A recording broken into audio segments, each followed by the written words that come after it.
Love what you hear? Be sure to check us out on Patreon at patreon.com/finishthefight for exclusive episodes, insights, and even our D&D adventure.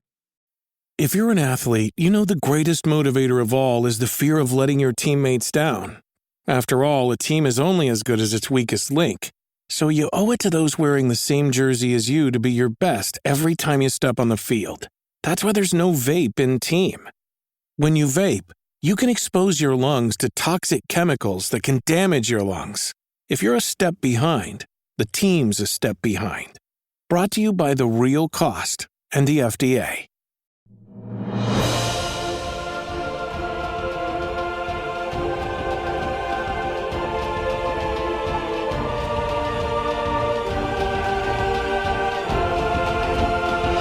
Welcome back to Finish the Fight, a gaming podcast. I am your host, Alex Kendall. And I'm your host, Derek Baker. And today, we're taking it back to some of those tier lists. We had some fun with Nintendo. Now we are jumping over to Sony. So we're going to be doing the PlayStation IP and franchises and seeing which ones we love and which ones, probably shouldn't have been made at all. Yeah, I feel like PlayStation really has these franchises that sort of come from two different worlds, two different eras. We have like all those PlayStation 2 classics that I think stand out in everybody's mind because there were just sort of these like goofy characters. You know, they kind of are reminiscent, I feel like, of Crash Bandicoot and that sort of era where it's just a very specific type of like cool guy character. They had a lot of that stuff. And then as they sort of got more into the modern era of consoles, I feel like they really started to take over from where the Xbox 360 was in terms of making these really great single player action adventure style games that we still see a lot of sequels for today. And they sort of reinvented how they were going about their IPs. Yeah. And so most of what we're going to be talking about today are a lot of these Sony exclusives that are still continuing. So Crash and Spyro are kind of on most every console now and have had some remakes. Yeah. So we know those will always hold a place in our hearts. But these are more of those games that are still, well, except for one or two of them, are still for the most part a Sony exclusive or that are still producing games in that way. PC withstanding. But most of them are going to be these very heavy Sony exclusives that are either getting reboots now or that are going to be just kind of always with Sony. Yeah, absolutely. Because, Crash and Spyro, I mean, we know those characters. They're definitely reminiscent of that PS2 era, I think. When you think of the PS2 and think of Sony, I think it's clear that those really exist as former flagships. And now, we're going to talk a little bit more, I think, just about the more in-depth ones, as well as some of the more modern ones. Yeah. And so we're going to go in kind of somewhat of an alphabetical order, but we're going to start it off with a Sony classic, a game that's pretty much only stayed here. I think they have some mobile versions of it, but that is Ape Escape. And now with Ape Escape, I think it more so holds a nostalgia feature of it than a fun game I enjoy. This is a game that I think works really well as like an introduction, like kid style game. Yeah. And I don't think about it too much beyond that. It's really these like goofy characters, these goofy looking little monkeys, platforming.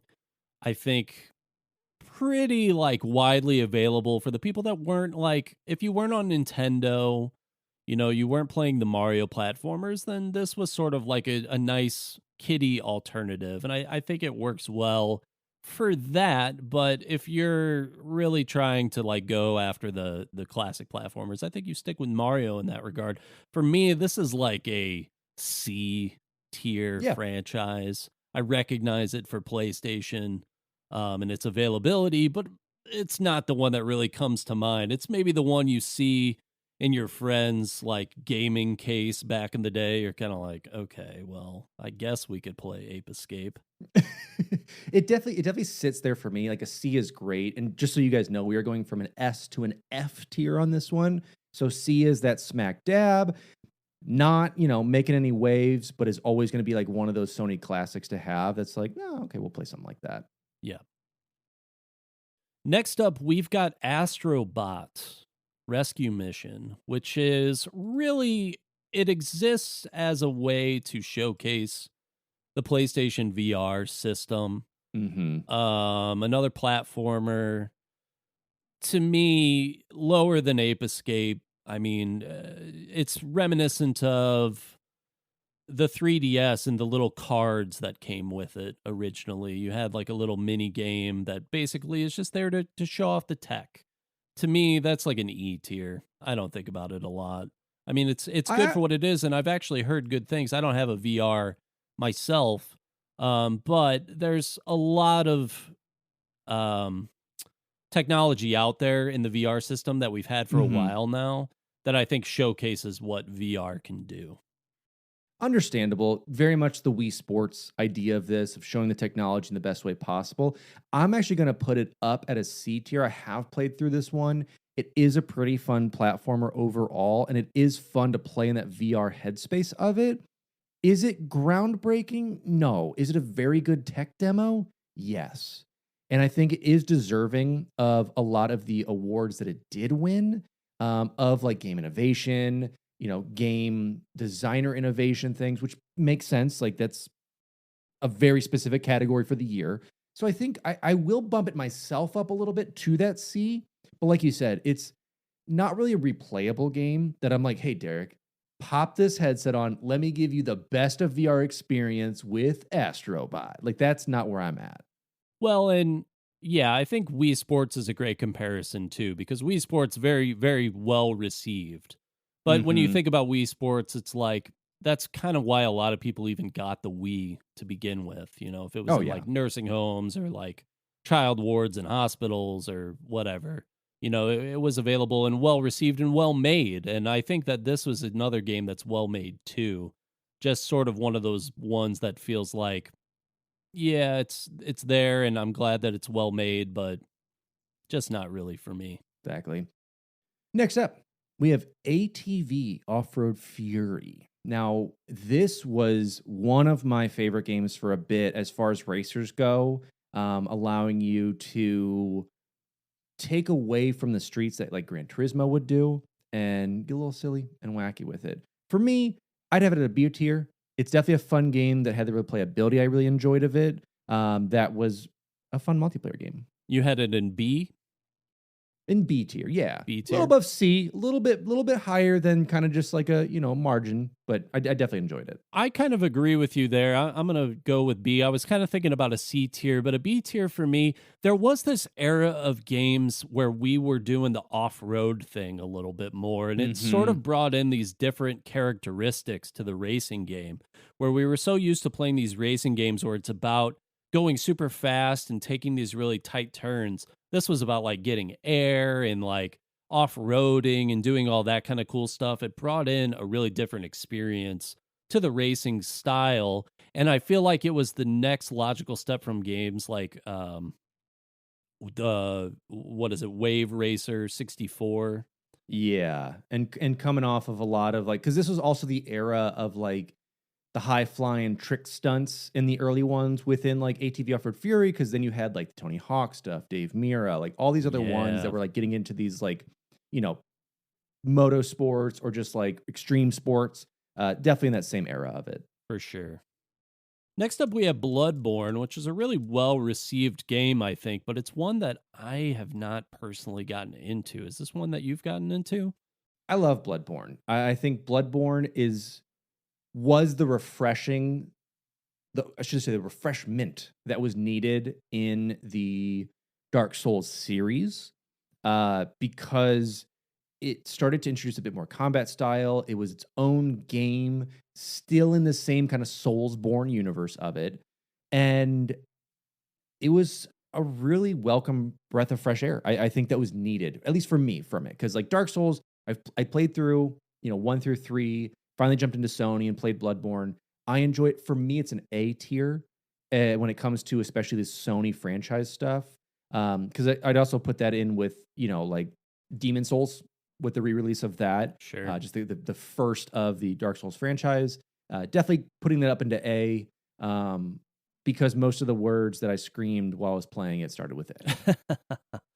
Also with S, but I'm going to keep it at an A tier. Yeah, S and F is a little bit too far down. Too far down for it, but I'll give it an A. I mean, it's everything that I've heard about it is that it's a great game and that it is really reminiscent of the Dark Souls series. Obviously, now there's, I think, like Elden Ring is widely available. I don't know that I necessarily see a lot of reason to go back and play a game like Bloodborne with that being available, especially with how well received that is. But yeah, I'll pop it in that A tier. Yeah.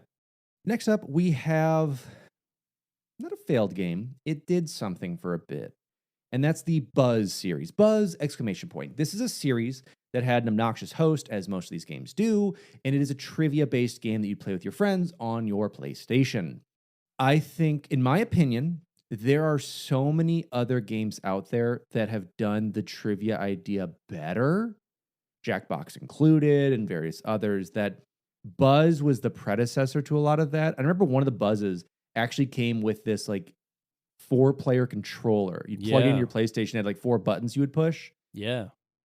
For the concept and novelty, I'm not going to lower it to an E tier. I think it's a D tier.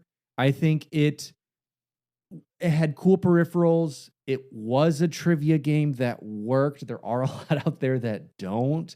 But as far as something that I really want to pick up and play, Buzz wasn't there. Yeah. I'm going to lower it all the way down to an F tier for me. Understandable. Trivia games can be really fun. You're right. I think that trivia games have been around for a long enough time. I mean, we had PC versions of trivia games. You got board game versions. I don't feel like this game really did a lot to make you feel like you were having that game show experience beyond having that little handheld buzzer thing, but that's mostly a novelty. And you're right. There are so many games now that exist that I think do this thing so much better. And it's not any worse for using your phone. It's not any worse playing Jeopardy and hitting the X button to buzz in through that. So it really doesn't do a lot for me. Understandable. Next up, we've got Days Gone. Days Gone, another action adventure title from them, post-apocalyptic style game. Don't have enough of those. What are your thoughts on Days Gone? Days Gone was a fantastic story, in my opinion. I think the gameplay was fine. For me, Days Gone, with the 18 re-releases it got to every different system that it came out with, it's fine.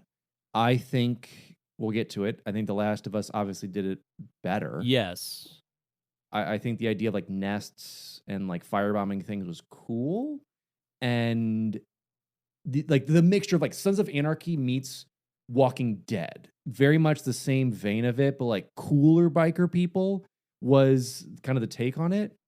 I don't know. I tread between a C and a B. I think as far as a game was, it's fine. It didn't blow me out of the water.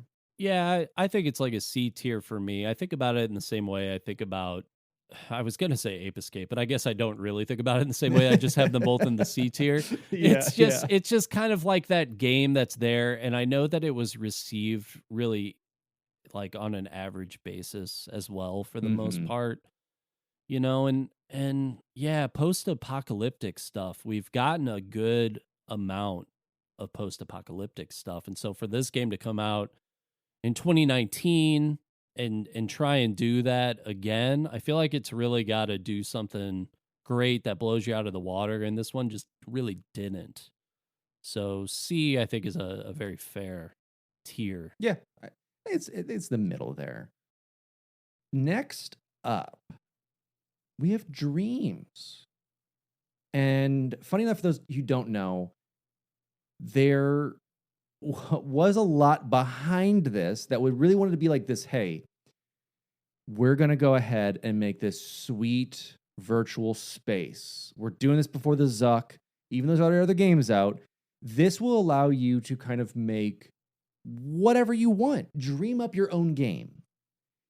And the tech dome was very cool. Some of the options I've seen people put in there are really amazing, and it is pretty robust. But for the most part, you're just going to find a Shrek that's running around saying, "Get out of my swamp," was most of the games you ran into. Yeah. Yeah. I mean, a really amazing concept, right? Where this is sort of working as like a video game virtual creation space. And if you're a creative type of person, sure, this is like a fantastic way for you to do something like that, to really like get in and create. I struggle with that abstract style of thinking a lot, especially in like a visual plane. So Mhm. games like this, I'm just like really bad at. Like give me, basically like very simple ideas and I'll try and make them, but some of the things that I saw people actually creating through Dreams were fantastic, like these own little like mini games that worked within the game, and that was really cool Mhm. to see. I think for that, it puts it at least in the B tier for me, because I think that just as a way to express things through a video game series, it's really cool and it's really unique. And it definitely stands out, I think, in terms of PlayStation games. I'll wrap it up really quick. I gave it an E for eh. It's a cool concept. It's neat. I appreciate it.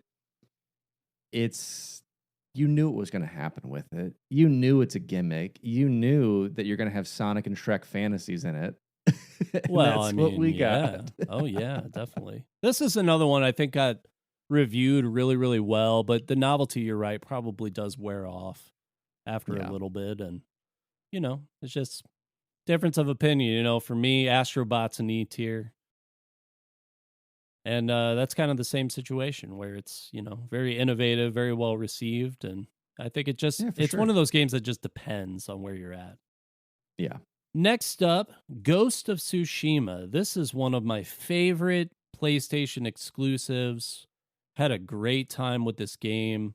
A lot of really cool combat elements. It's, Assassin's Creed meets Samurai meets samurai films. Like if you're really into the Mhm. classic samurai film stuff, I'm not necessarily, but they have modes within the game where you can sort of recreate those classic samurai movies. You could do black and white if you really want. You can do the Japanese language with subtitles if you really want, with different actors for the Japanese versions, so it's authentic, and the English speaking versions. I know there's a second one in the works. I think the story is really great. This is an S tier franchise Yeah. for me. And I think that people are really excited about where this one goes, um, what kind of stuff it's going to be in the future. I know that people are really hyped for the second one in this series. Yeah. I'm going to follow up. It's an S tier for me too. I'm going to follow up. We know the name. We love the game. It's going into S tier as well, and that's God of War. The Absolutely. franchise overall, but absolutely the reboot onto the PlayStation 4. Like, it's absolutely an S tier.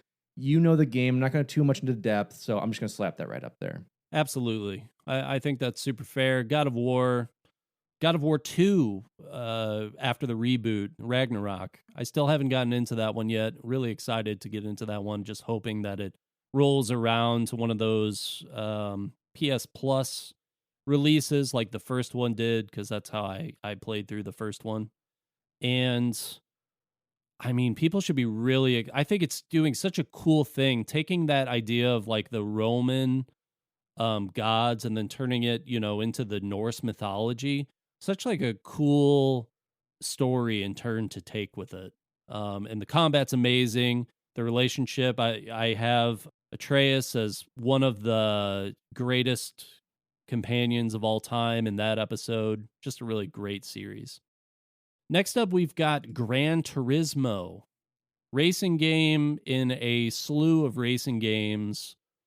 Um, so uh, Gran Turismo, I think a really fun racer, a really pretty racer.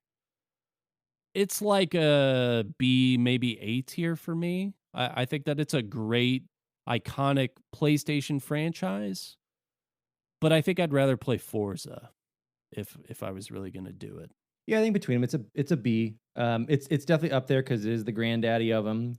It's the realistic racer, if that's what you're looking for, and it's definitely worth it. And they've kept up keeping that going, which is fantastic.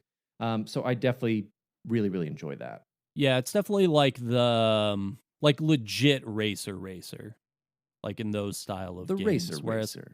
well, like, you've got like the street racing style games, and then you've got like legitimate racing games. And Yeah. I feel like this is more on that end, but I prefer personally like the, little tuner cars, little like fun, not supercars style of racer. Yeah. Next up, we have Horizon Zero Dawn. I'm going to jump up and go ahead and put this into an A tier for me. Playing as like Aloy and playing through such a cool idea of a post-apocalypse, but set in this like we've been put back into these like caveman eras and having to use like tech that we've had in the past, which is the future, is so much fun. And I mean, it's dinosaurs. So I mean, what more can you ask for? Yeah, absolutely. And a really, really pretty game. The game got a little bit of grief for basically a lot of people were comparing this to Breath of the Wild, when it came out. Like, basically, I think Sony's version of that. I don't think that was totally fair. That was a lot of the Mhm. early response, if I remember correctly. But yeah, dinosaurs, man. Just like a fun little arrow hunter game again. Definitely down for that. A tier for sure. Next up, we've got Infamous. This one came out in the era of PS3. That was kind of a miss for me. That was the Xbox 360 era. The last release for this game was in 2014. So a series that hasn't got a lot of legs behind it in terms of Sony IP, but relatively well received game. Infamous is probably one of my favorite Sony games. I mean, I'm gonna selfishly put it into S tier. Infamous was one of those ones they just did not take a lot of time with in an idea. Like the idea of like having this chaos of Cole, who in this crazy like lockdown city finds out that he's got these electricity based superpowers and can kind of use them for good, bad ideas of it. And Sucker Punch is also the ones who worked on like Sly Cooper and a couple other different stories. And so for me, I truly enjoy Infamous. The later ones are just as fun as the first one. So I'd toss it up there in a little bit of cheeky S tier. I like it. Next up, we have Jak and Daxter. The classic duo, which Sony, I realize, loves to do some duos, but Jak and Daxter is a great platformer. It was there to rival Banjo Kazooie, Mario, and all the others that came out in that same era. Jak and Daxter for me is going to live in a B. I think Jak and Daxter is fun. I think it's really cool gameplay, especially the newest one that came out is a really fun option to play with. But I didn't play a lot of this, and the ones I did, I enjoyed, but I wouldn't surpass my Senor Mario. Yeah, and it just kind of lives in that same space, I think. It's action adventure, it's Mario, it's Crash Bandicoot, it's Jak and Daxter, it's Sonic, it's all those style of games. And like, yeah, there's a little bit of like combat elements and things involved. There's all kinds of like different things that I think you're doing in these games. And they've been around for a really long time now. But this is one of those games, like I was talking about at the top of the episode, that I think fits within that PS2 era really well. But then as far as the more futuristic, modern style of video game, it's a little bit out of place. So I think that B tier is super fair. And it is one of our first games that Naughty Dog's going to do after they're like, neck deep into Crash Bandicoot. So this is their first soiree outside of that, keeping their trend going for making some PlayStation hits. Now, of course, we've got Killzone, the one that Alex has been waiting for over and over again. It'll be edited out of the podcast, but he's brought it up about 17 times now. I don't know how to spell. This is a futuristic shooter game. Again, we've got a lot of futuristic shooters, and Killzone, I think that like every console really needs one. Mhm. Don't get me wrong, but after a while, they just start to not stand out in the same way. Killzone is kind of reminiscent to that era of games that's just like got that weird saturated filter on where just the Yeah. colors are sort of taken out, and you've got like these futuristic weapons and you're in a war, and it's a shooter game. I don't have a ton to say about it. I think that this one lives in the B tier as well. I would say so. I think Killzone as a series then leads us to Horizon Zero Dawn because it's still Guerrilla Games who's making both of those for us. So going from this dark, saturated future to this same post-apocalyptic future, but colorful and very much more on the lightheartedness than, set in the 24th century of murder. So yeah, I think a B tier is good with that. Next up is Knack. Knack, baby. Knack is okay. Like, it's an interesting platform. We got Knack 2. It's E. It's not an F tier. It's still playable, but it's an E. It's okay. Yeah, I think that that's fair. Not a very well received game. Definitely a game that I don't think is really like on our radar, but was supposed to be originally basically like the new age version of Crash Bandicoot. Which, Mm-hmm. do you need that? I'd rather have new Crash Bandicoot rather than Knack. Trying to introduce that style of game, that style of character, when the character has already been established and you've got your flagship, just stick with it. Just keep doing that. Yeah. Yeah. Next up, we've got one that is a little bit better received. I think fits within that same realm of, did we need this? And ultimately, I think was well received enough to answer that question. Yes, and that's a Little Big Planet. For me, I think this sits in an A tier. I think it's iconic now at this point. Mm-hmm. It's a good platformer game. We've got an episode on this one, so I'm not going to say a lot about it, but a lot of customization brought in a lot of the new age features of the marketplace to the PlayStation 3, so influential in that regard, and a lot of fun. I agree. I think especially as it hit that third stride, it was definitely it got away from the Mario clone and just took inspiration and was still just a good platformer. Yep.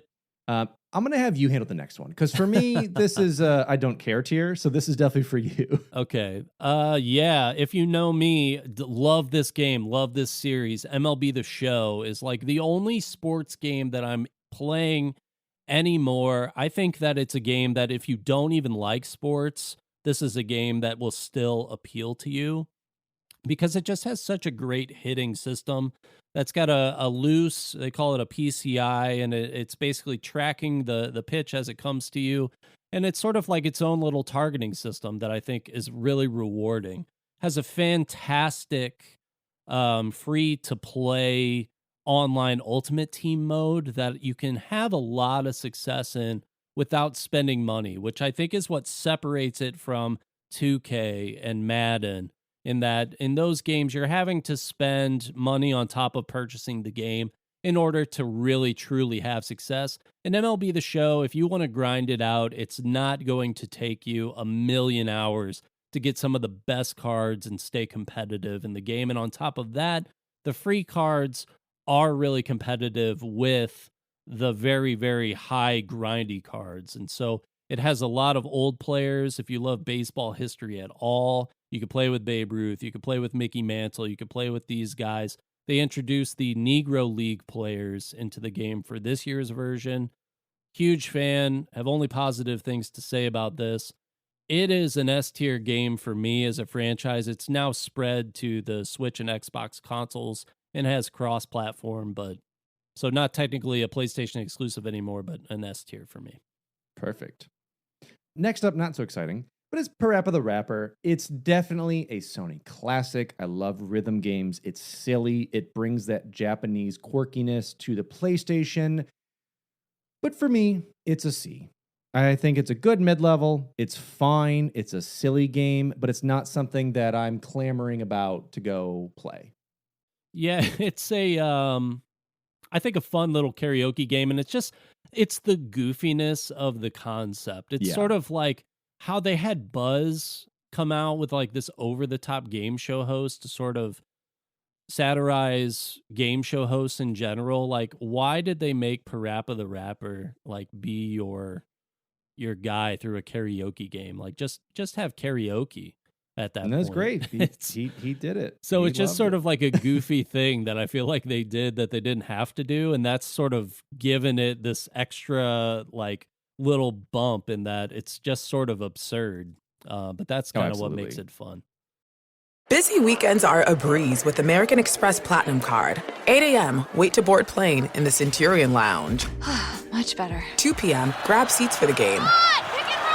6 p.m., book an exclusive reservation with Resi Global Dining Access. Right this way. Because the American Express Platinum Card offers access to the Centurion Lounge, must-see live events, and exclusive reservations at renowned restaurants. That's the powerful backing of American Express. See how to elevate your experiences at americanexpress.com/withAmex. Terms apply.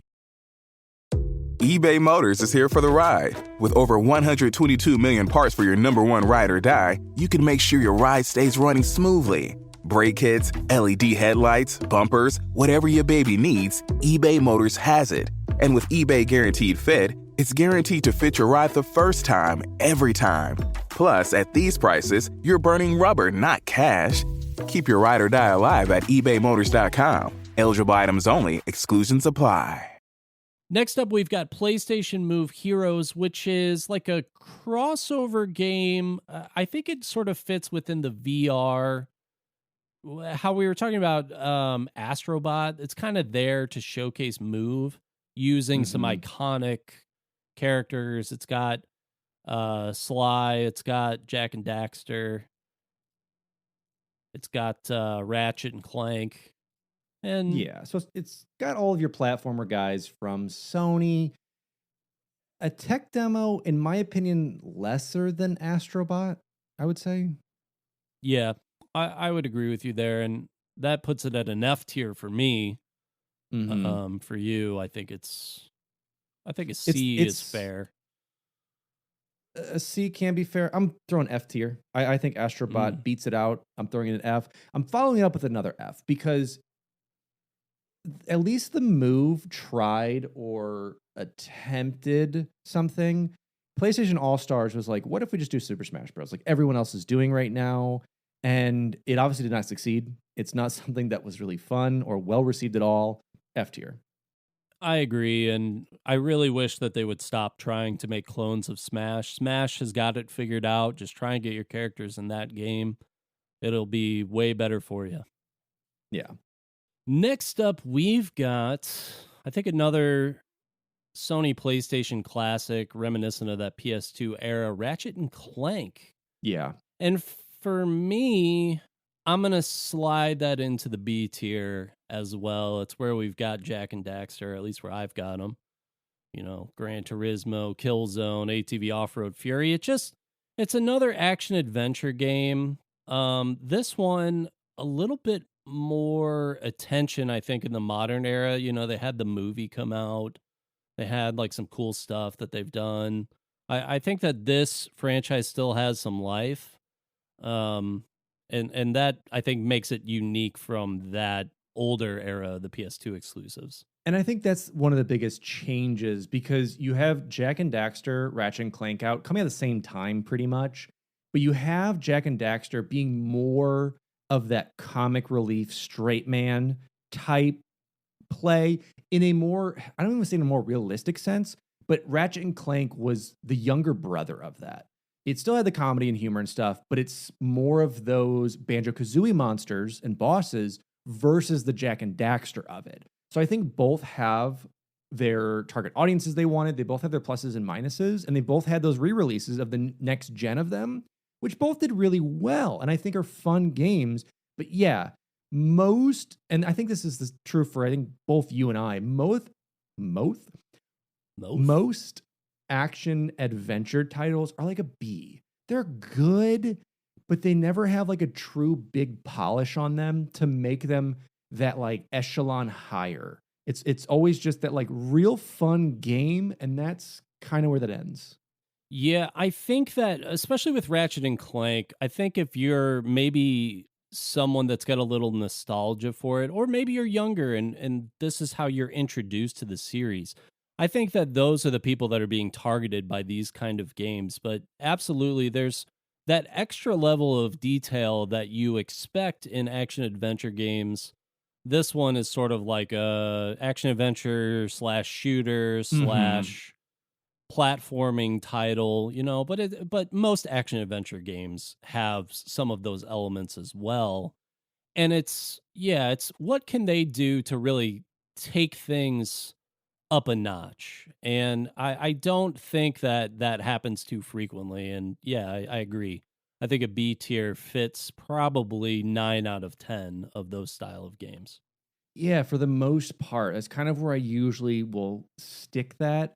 Now, next up, it's a game I struggle with because it's another one of those titles that didn't stick around. It stuck around for a bit in the early PlayStation days and then eventually fell off, like most of those titles kind of did. And that's the Sly Cooper series, with our first one being Sly Cooper and the Thievius Raccoonus. It is coming to us from the same studio who did Infamous. So again, the studio that kind of worked on these kind of like almost lower end Disney films in a way, where it's like it's not the main star, but it's going to be those ones that come out in the off year. And that's where Sly Cooper hit for me. I think it goes to B. I think it's going to fit that, but it did a bit more. Sly was a cooler character in my opinion.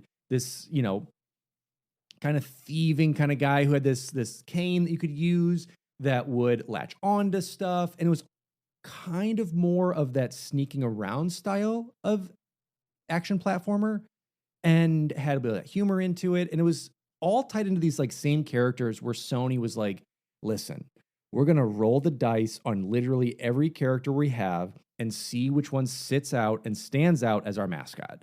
That's really what it feels like in this era of those early 2000s, late 90s, was like Crash is up there, but can anyone else replace this guy? And you just really couldn't. And it's all these anthropomorphic animals constantly, that they're trying to fill that mascot role. And yeah, I mean, again, like another platform, but more emphasis on the stealth stuff with this Mhm. one, right? And yeah, how many of these do we really, really need? And everyone's trying to release this style of game. And the more that I think about it, the more just that, early 2000s just had a million of these style of games. Yeah. For me, this one fits like right into with the C, maybe D tier. Sure. I think it's a little lower than Jack and Daxter and Ratchet and Clank. The last title for this was released in 2013, so it's been a decade now without any Sly Cooper, and I really doubt that we see him again. Unless you're getting some crazy stuff in the future, trying to revive anything they can. But I think for the most part, they're moving on to greener pastures. Absolutely. All right, next up, we've got another military-based franchise, SOCOM. And SOCOM, I kind of remember being really like one of the first series of games that really broke through on console for like a decent, dedicated online player base, Yes. which I think makes it really unique in that era. And that's sort of where I want to rate this, because I don't think, obviously now it doesn't compete. It hasn't had a release since PlayStation 3, but it's a game that I think broke new ground in that regard and sort of gave way to these other games that had a broader appeal in terms of online multiplayer, and especially for shooters. Yeah, because this was, like you said, the first time we're really seeing a lot of the consoles testing out the idea of online play. This was the first one on the PlayStation 2 to use the headset to allow you to communicate with your task force, because that was one of the biggest things of like being like the SOCOM US Navy SEALs, was having that option of actually verbally communicating with your group that you had together, whether it's some randos or you got some friends that are going online. You need to have that playability to get into like sneaking around, taking targets out. And overall, it was a fine game. It reminds me of the later GRAW, the Ghost Recon Advanced Warfighter, in some of those ways of it. But Yeah. it Yeah. it was a very good start, especially having speech recognition for offline and online stuff. It was pretty neat. Well, and SOCOM 2 had a lot of life. I think it's been 10 years ago now that the servers finally shut down, Mm-hmm. but that was like 10 years of online play. And you're talking about a game that was on the PlayStation 2, which was really, it was like toward the end of the PlayStation 2, I guess, that the online play really started to become a factor. Mm-hmm. But it was something that I think gave way to a really, really important benchmark in console gaming. For me, this is like a B tier franchise just for that alone. Same. It's like you said, it's one of those going back, it's rough, but in the time that it is and just the importance that it has and the dedicated fan base that it brought about, I think it's definitely into that B tier. And I think that's consistent with what we've said, just Jak and Daxter, Ratchet and Clank, Killzone, ATV Off-Road Fury, same era of gaming. Mm-hmm. Next up, it's another one that I'm going to slap right up there. It's an S tier. The S stands for Spider-Man. And Absolutely. this was a title that a lot of people wanted to clamor for, were excited about, didn't know how it was going to turn out. Because the Spider-Man games, wildly enough, have either been fantastic or just below F tier. And so to actually get this that ties into so much of what Marvel's doing within, like, Enter the Spider-Verse, when we're having this out with Miles Morales coming out as a quote unquote official character in this canon for people who don't read the comics, but having this idea of the multiverse, this was such a great video game introduction to all of that. And I know you've played a bit more of this than me, so I'll let you kind of take over on that idea of it. Yeah, Spider-Man, I've 100% completed both the main Spider-Man. I did it again in Spider-Man when it was remastered. I did 100% on the Miles Morales Spider-Man too. It's the first PS5 game that I bought.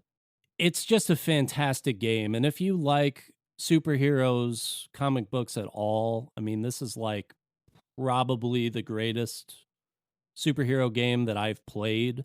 Feels really great. Swinging around, doing all the Spider-Man web stuff.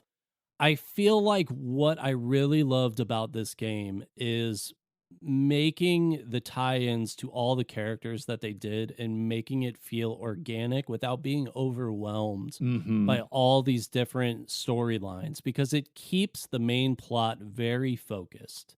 You are not all over the place doing these one little like trailing pathways where you just are really heavily focused on taking down a specific character, and then like a new chapter in a book, it just moves on to someone else. This game stays focused on villains that are all big bads throughout without making you feel overwhelmed and without making you feel like the game is shattering in different directions and that you could complete one boss's thing and then, basically be starting fresh somewhere else.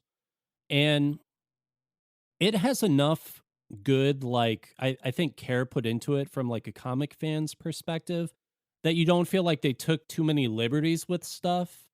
And I think that's really important, that the source material is honored in a way when they're doing these alternate takes on characters. And to me, PlayStation Peter Parker Spider-Man is up there with Ultimate Spider-Man, which was the original Miles Morales storyline. And it's right up there with the main universe Peter Parker. It's I think that it is an interesting enough character to put it in that alternate universe in iconic versions of characters similar to the old man Logan that we had in the film Logan, plus the comic book version. Alternate realities are a big part of superhero lore, and I can't say enough about how good this game was. Yeah, I echo all of that. Again, you've played so much more. I played through the first one, just kind of start to finish, didn't 100%, but what it's kept with it in the combat system. And it feels so much like when we first got to see the Arkham Asylum combat system. And then when you see the Spider-Man one, it's like, hey, we took upon that and brought it to a true idea of next gen, to a true idea of expanding and taking things that didn't work with it and working on them and making them polished and perfect. And then also taking the things that were perfect and be like, hey, it's beyond perfect. It works so well. Spider-Man is such a great character to have that can be like jumping and flying and web swinging and slinging. And it just made combat much more like tactical in a way too, of like there's so many different ways that you can tackle enemies and different scenarios that it did give the player choice. And Spider-Man is one of those characters that is always underrated as a superhero goes. He's one of the most powerful superheroes that Marvel's created. And that can be a problem in a video game setting. Is he too overpowered? Is he not overpowered enough? I think that the combat system in this game stays in a good sweet spot where you can play on those real upper difficulties and still have a lot of success. You know, when I was playing through the game, I did play on the hardest difficulties available and never felt like it was too easy or cheating to the point of where it's like impossible in certain moments. You know, it does reward you for being good at the combat, which is, I think, the best thing that you can ask for when it comes to setting difficulties. It's really frustrating to me personally when I play a game, if it's a racing game, if there's artificial rubber banding. If it's a shooting game, if you've got aim bots that then come from the computer side and see you through the wall, you know, there needs to be I think a consistent standard that everyone's playing by the same rules when it comes to the difficulty settings. And it feels like a superhero winning against these more normal people on a regular, consistent basis and racking up big combos against them makes the most sense, and it's really rewarding in that regard. Yeah. And I think a lot of that leads, a lot of those sentiments of it, I think definitely leads us to our next one. Yeah, absolutely. The next game is another big franchise now. This is The Last of Us. And The Last of Us is definitely an S-tier game. It's a game that did the apocalypse thing, but did it in a very unique way in that we've talked before, I think, about how much we hate companions in video games and like escort missions in particular. And this game is basically one long escort mission, but also not. It's like escort missions kind of done right, where you don't have this totally helpless person next to you. But the narrative in the story is what really makes The Last of Us compelling. You know, you have this guy who has lost his biological daughter when this outbreak of this fungus ruins humanity, basically. And you have all the things that then come from that. You have sort of this fascist regime and these expectations for, you know, under the guise of keeping people safe. You have these people that are working outside of the, quote, law that doesn't really exist anymore. You know, and taking humanity really back to a base level, a very tribal level. And so it's got a little bit of like The Walking Dead elements of that in there, I think. Well, and I think that's the exact point too, is like, it's so hard because Walking Dead did so well in the comic book is amazing. The show is great too. And like that kind of became the establishment of modern zombie.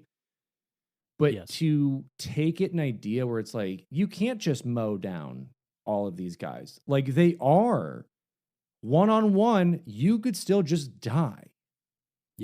And to have that scariness, to have the idea of like what is happening is so amazing. And I love The Last of Us because it's not a week after Outbreak. It's not 28 days later. It's 20 years later. Like everything's already crumbled and has slowly been built up, like you said, into like these military factions, into raiders, into just people trying to survive. And it's such a cool way of telling it because you have someone like Ellie who didn't experience past world and has no idea about how things were and is living in this post-apocalypse. And that was a joke about like a lot of COVID babies that were like used to just like walking up to things, like putting their hand under it, thinking that it's going to be hand sanitizer. You know, it's these things of like not knowing a life before then. And I'll just jump real quick so we can touch on it. The gameplay is amazing. I love the combat system that they have. I love the brutality of it. That's that very like gut wrenching, like, yeah, it's one-on-one combat. Like when you're fighting other people, it's a lot. And even in Last of Us 2, like there's so much cool stuff they've added with that combat wise and story wise. It is one of the better stories we've had in a game. One of the best stories really we've had in a game in a long time. And that leads into the HBO show that adapted that material really well and can carry that story. And so you see, like, when you have good writing, and even if it's an escort mission plus, you can do it really well. And the combat is really where I think it shines because it fits into the narrative of having true risk. And I think that's why, you know, it was a great thing to, you know, juxtapose against Spider-Man, whereas there's not really a ton of risks for Spider-Man, right? Where he's, you know, he's a superhero, so he doesn't have to worry about that stuff. So taking on 10 guys at once, it's just a totally different game than when you jump over into The Last of Us. And yeah, you're just like Joel, and you've got these like crazy, like muscular, messed up looking fungus zombies. And then on top of that, you have like a militant group that is constantly on the lookout for people breaking the law so that they're, you know, quote, keeping people safe. And for the most part, you're outmatched, and you have to outmaneuver those people and avoid them and be stealthy and then fight when you have to fight. And it's a game that does keep you on the edge of your seat, and you have to stay on your toes if you want to really, you know, be able to move through that world. And so that fits right in with the narrative where there really is a true risk in going out into the world. But because this girl, Ellie, might be the cure to the problems, you know, the risk becomes worth it. Whereas in most circumstances, it wouldn't be. And and if you haven't played it, I highly recommend it. It's on every dang PlayStation system since the 3, also on PC now. And I think it's a free to download for PS Plus members. It's remastered. Definitely check it out because the story, again, is one of the best. But going to our next game, though, it's the true story. The telling of this true story is really what drags us in. And of course, everyone knows I'm talking about the other amazing story game in the PlayStation franchise. That would be Twisted Metal.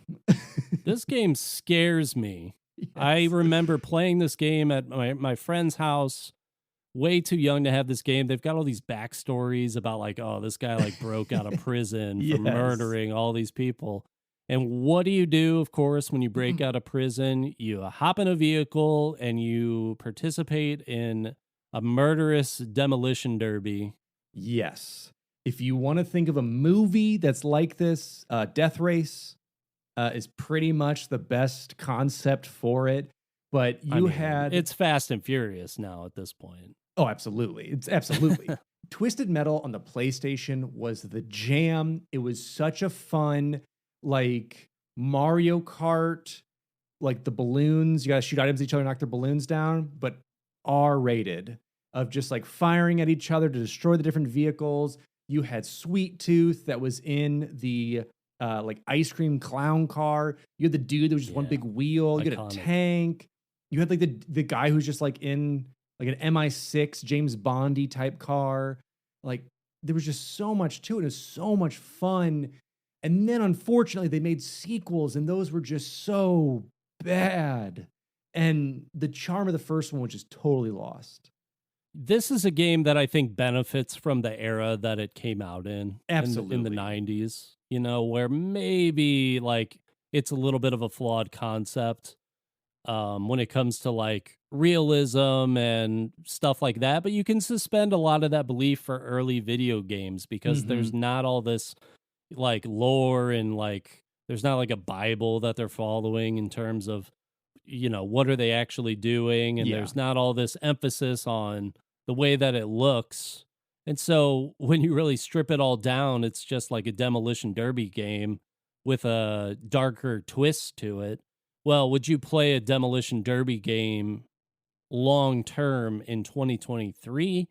I don't really think so. You might play it as like a mini game in a Yes. different game, but you don't want to go and buy a dedicated Demolition Derby game. You don't want to buy a necessarily like a B tier racer game. You want to get like the dedicated racer or the Yeah. dedicated whatever. Maybe you play Saints Row, play a little Demolition Derby in that, and get the same fix that you'd get from Twisted Metal. When Twisted Metal went the same route that NFL Blitz did, where it tried to go even edgier later on, Yeah. and it kind of paid off being different than its predecessors, but still didn't have that staying power, unfortunately.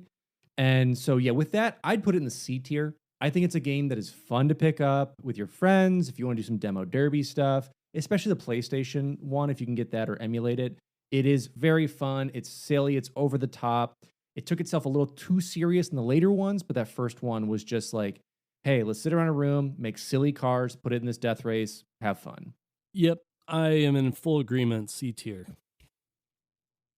Last but not least, we've got another film favorite in Uncharted. Got Tom Holland. We've got Yes, it is. It's how you do Marky the Mark. adaptations wrong. This is the option of how you do it wrong. Last of Us is how you do it right. Yeah, it is unfortunate. I don't know too many people that liked the Uncharted video game series that then turned around and liked the film. Because I Mhm. think the film, I didn't see the film. From what I understand, it was mainly just a generic indie clone that they slapped the Uncharted brand on. It 100% is. I turned it on to give it a try, and I'm not a big fan of Mark Wahlberg overall. I think Tom Holland was fine in it, but Mark Wahlberg's just it's just Mark Wahlberg.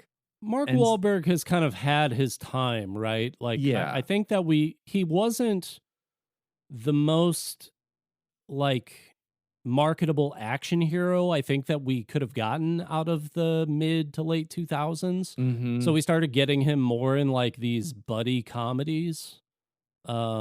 He's a weird actor. I don't really know how to place him. So it was definitely weird when he was in that movie. Yeah, and it's fine. It's one of those things. It's the faux pas that destroyed the Halo show and many others, where it's like, hey, we're going to take this universe, but we're going to tell our own story. We're not going to rehash what's already been done. We're going to make it our own. The Witcher. Yes. And then you have stuff like The Last of Us where you work really, really close with the game creator and you're like, we want to retell it, but adapt it. Very much like you do a screenplay to a movie, or you're going to take something from Broadway to a show, or you're going to take a book to a movie. You're going to work with the source material and try and do it the best you can. And when you have like the writer and creator on board in the meetings as you write this and you adapt it the best way you can, like it works. And it's unfortunate because Uncharted is just a movie in video game form. How do you mess it Right. up? Right. And so, I mean, getting on the video game side of this, we've got action adventure, third person shooter style game, right? Mm-hmm. What I think is important about this one is that it really ushered in, when I think PlayStation 3 new age exclusives, I think about Uncharted. Yeah. This was the one that I think really kicked off the new era that says, hey, we are going to take a more real life approach to the way that we design and come up with exclusive IPs for the PlayStation. Because up Mhm. until that point, we had these cartoonish, anthropomorphic animals, and we're saying, okay, we're kind of done with that. Like, yeah, we'll honor it. It's our legacy. But let's follow the Xbox 360 model and start coming up with answers to things like Halo and Gears Yes. of War and things that involve these exclusive, sure, like beefed up human characters, but we're going to do that and make an adventuring game.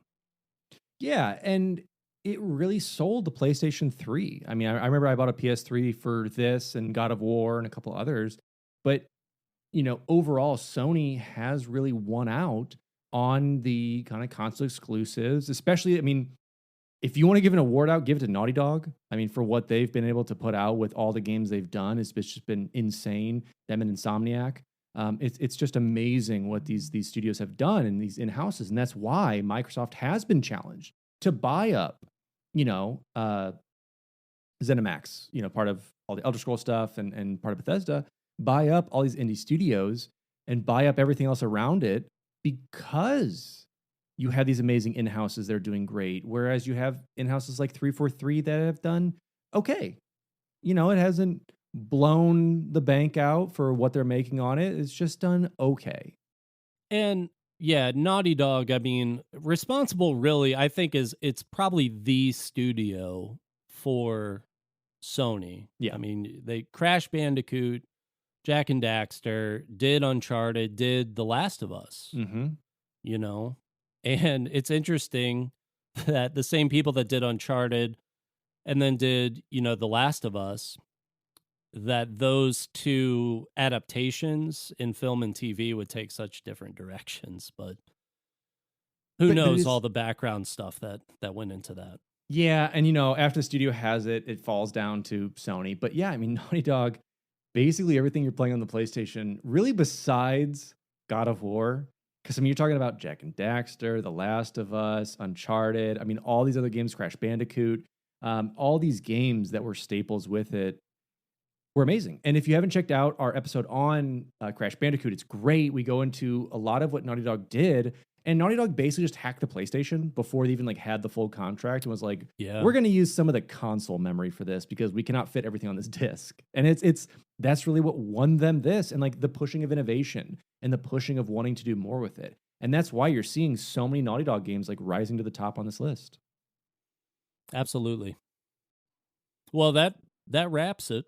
That's that's the main list. A couple left off there, like Crash Bandicoot and Spyro, like we were saying. I think if we were to place those, probably B tier along with a lot of those other ones. Possibly even pushing into A just for what they brought. Like Crash breaking that isometric. It's no longer a side scroller. It's like you go towards the camera, you go away from it, like bringing in this full quote unquote 3D. It's 2.5D in a way. It definitely would have been up there. But yeah, let us know any of the other franchises that Sony started, sold away, or that's worked with that you think should be on the list, and where would it rank? Let us know what your ranks are with this. What did we get wrong? Because we got it all right. But what do you think we got wrong on our ratings for this? Let us know in all our socials. We'll be there. Absolutely, guys. This has been fun. Always love doing this. I'm sure we'll do an Xbox One very soon, or Microsoft One, rather. Mm-hmm. And that'll be fun as well. All right, guys. See you later. See ya.